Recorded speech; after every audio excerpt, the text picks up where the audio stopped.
Welcome back to the Buckeye Preview. I'm Natalie Hunt, joined here with Schoenberg. The Bucks put out a big win last week against Penn State, coming up 38-14. They had a slow start in the first half, letting up 14 points, but they were able to pick it back up after halftime, scoring 21 and keeping Penn State at 0.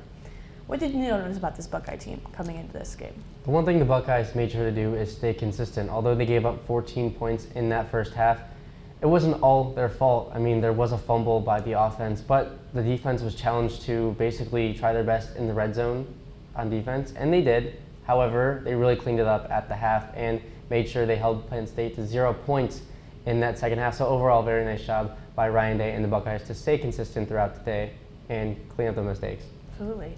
This weekend, Ohio State will travel to West Lafayette to take on Purdue at 1.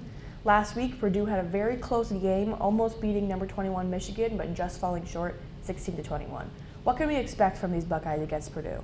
Purdue has a very good offense, so it's important for the Buckeyes to not fall into this game as a trap game. I mean, just a few years ago, the Buckeyes took on Purdue at Purdue, and look what happened. They ended up getting defeated, and that hindered their college football playoff chances. So for the Buckeyes, you can't look at this game as an easy week. Every game you have to take one game at a time, especially with Purdue's offense and how much they've been able to score at will this year. So they are undefeated, I guess, in conference play, but one loss surely can shake up the Big Ten. On the other hand, for Purdue, they haven't had a Big Ten win yet, so getting that first win is important. You're at home, you have a chance to play the number 1 ranked team in the Ohio State Buckeyes.